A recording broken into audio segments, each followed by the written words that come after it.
والله اللي ما بيعرفش يشرب سجاير ما هوش راجل مكتمل الرجوله. السلام عليكم. تخيل معايا واحد الشخص مريض بمرض السرطان، الله ينجينا وينجيكم، في المرحله ديالو الرابعه كيقرر انه يحبس الدواء اللي كتبوا ليه طبيب مفني 20 عام في حياته في القرايه وفي الطب باش يتبع الهضره ديال واحد خونا اللي طلع عليه في ريل فيسبوك ولا انستغرام ولا والله في تيك توك تيقول ليه يتبع واحد النظام غذائي اللي كيقوم بشكل اساسي على منع الخضر والفواكه واللحوم تقريبا بجميع انواعها. سمح ليه انه ياكل الشكلاط، يشرب المناضه، ياكل السكر. هادشي تيقول لك ما فيه حتى مشكل، غير حيت جاه وقال له واحد الثقه عمياء لوح عليك داك الدواء كامل، انا جبت لك الحل.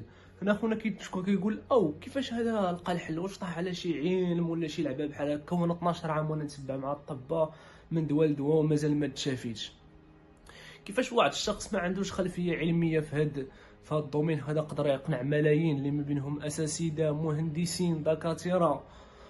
فين كاين السر بالضبط؟ السر كاين بكل بساطه في الهندسه النفسيه الخبيثه اللي كتتحكم في العقل العربي، واللي هي تغليب عاطفه على العقل.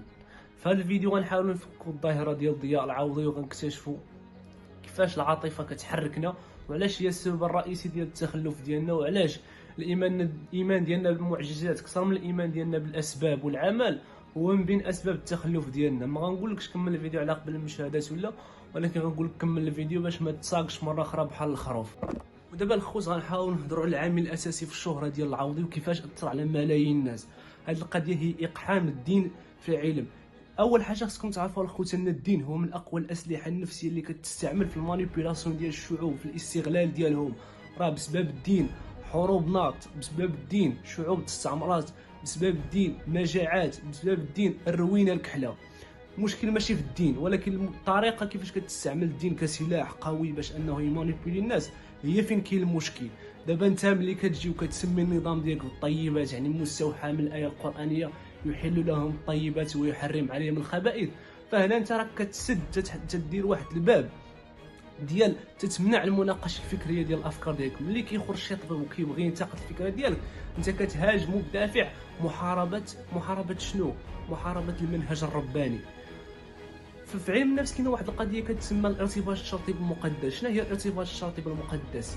هي بكل بساطه ملي كتجي انت وكتحط واحد المنهج، مثلا واحد النظام غذائي وكتقول لهم هذا راه منهج رباني، راه هنا المواطن البسيط كيوقع له واحد البلوكاج فكري. علاش؟ لانه كيعتقد الا مشى حتى فكر انه ينتقد العوضي او النظام ديالو فهو بطريقه غير مباشره ينتقد الدين والمنهج الرباني. وهنا تولي التجاره في الدين هي من اخطر التجارات والاكثر رواجا في المجتمعات اللي تيغلب عليها التخلف، تيغلب عليها الجهل، تيغلب عليها الخرافه. فهنا يكفي انك تغلف السلعه ديالك بواحد الغلاف ديني مقدس اللي غيمنع اي شخص متخصص انه ينتقدك. ودابا غنحاول نهضروا على واحد القضيه ولا واحد اللعبه نفسيه خبيثه اخرى اللي استعملها ضياء العوضي باش انه ياثر في الجماهير وانه يجلب اكبر عدد الناس ليه باش يتبعوا النظام ديالو، الا وهي اختراع واحد العدو وهمي. حنا كشعوب عربيه هو عارف، هو راه كان ذكي في هذه القضيه، عارف باللي حنا عزيز علينا شي حاجه سميتها المؤامره. هاد اليهود تيتامروا علينا، الغرب تيتامر علينا، ما بغاوش لينا الخير، ما بغاوش لينا كذا. على اساس حنا شنو قدمنا اصلا لهذا العالم؟ شنو قدمنا؟ ما عندنا لا تعليم لا صحه، ما عندنا حتى شي حاجه نفتخروا بها بتاتا. فهو ملي كيخرج تيختار عليك واحد العدو وهمي، واللي لقى العدو الوهمي المناسب له في هذه الحاله هي الطب الحديث وشركات الادويه. ملي كيولي الخطاب ديالو كيدور حول شركات الادويه والطب الحديث، ما بغاولكمش الخير، كيبغيو مرضوكم باش يربحوا الفلوس على ظهركم وبزاف ديال الهضره. صافي هنا بنادم تيتيق يقول فعلا هذا كلامه صحيح. وللمعلومه جرب اي واحد عنده شي دواء والله شاف في الجامع يجرب انه يحبس داك الدواء غير واحد اليومين ولاش ويشوف شنو يوقع له. انا ما كندعيكمش ديروا هذا الشيء، ولكن فقط للمعلومه باش تاكدوا بلي راه الهضره ديال خونا زيف في زيف. بنادم خصو غير يخدم عقله شويه وغيفهم الحقيقه من وراء هذا الشيء. اجي دابا نحطوا هذا النظام ديال الطيبات ديال ضياء العوضي في المختبر ونكشفوا العورات ديالو. اول حاجه نظام الطيبات كيتبنى على واحد الحاجه صادمه اللي هي منع الخضر والفواكه بشتى انواعها وحتى اللحوم، اعتماد بشكل كبير على المعلبات، على النشويات وعلى الخل. وزيدك من الفوق تيقول لك الا بغيتي تشرب ما شربها، بغيتي تاكل السكر كولو، بغيتي تاكل الشكلاط كولو. يعني هذا الشيء كامل عادي، ما عنده فيه حتى مشكل. ولكن واش عارف ان الجسم ديالك فيه واحد الخلايا اللي كتحتاج الالياف والفيتامينات ومضادات الاكسده اللي كتكون فقط في الخضر؟ فانت هنا ملي كتجي وكتمنع على الشخص الفواكه والخضار بداعي ان هذا منهج رباني، فانت هنايا كتعدم ليه المناعه ديالو بيديك. التزييف هنا فين كيوقع ملي كتشد انت واحد الحاله شاده ما بين مليون شخص كتشدها وكتعتمد على انها هي القاعده. وراه هادشي ما كاينش في العلم كيعتمد على القاعده العامه ماشي استثناء. انت ملي تجيب استثناء وكتقول لا هذا راه تشافى بهذا المنهج ولا بهذا النظام ديال الطيبات، هذا استثناء ماشي قاعده كتعتمد عليه. والمنهج العلمي قائم على العام، يعني مجموعه ديال التحاليل، مجموعه ديال الدراسات اللي باش نخرجوا بواحد القاعده عامه في الاخر. وهنا المشكل بالضبط فين كيوقع ملي كتولي حياتنا وصحتنا مرتبطه بواحد النصائح اللي كيعطيوها لنا واحد الاشخاص في لايفات فيسبوك ولا في تيك توك، وكنخليو الطب الحديث وكنخليو الطب الحديث والادويه وكنخليو بزاف د الحوايج. علاش؟ لانه راه ساهل تنتقد، ساهل تقول لا شركه الادويه كيتامروا عليكم، لا الاطباء مجرد بادق، ولكن راه صعيب تبني. راه الطب راه من اكثر المجالات او الضمانات اللي كتستثمر الدول فلوسها فيها. راه ما يمكنش انت تراكمات ديال عشرات الاف السنين من اليونانيين حتى اليومنا هذا في الطب والعلم، واللي انت تضربهم في الزيرو في واحد اللايفات وبنادم يتيقك بحال الخروف. راه ما هادشي راه والله ما كيتقبل العقل. وراه بزاف خرجوا ماشي خرجوا، وانما راه كانوا كيخرجوا منه، غير هو هذا اللي دار بوم تيعطيو لنا شي وصفات. بنادم كتلقاه عمرو قرا دخل المدرسه وكيعطيهم وصفات، يقول لهم لا ديروا هذه الوصفه راه كتعالجكم مرض كذا، ديروا هذه الوصفه كتعالجكم مرض كذا. غنحاول نهضروا على السبب الرئيسي اللي خلى ضياء العوضي انه يسرح في ملايين الخرفان. السبب بكل بساطه هو غياب التفكير المنطقي والتحليل والتقصي على المعلومه والتاكد بالتفكير النقدي.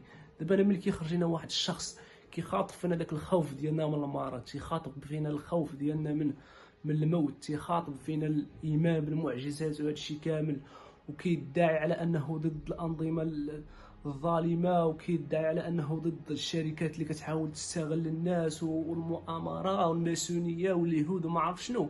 صافي العاطفه كتاكتيفا اوتوماتيكمون، العقل كيغيب.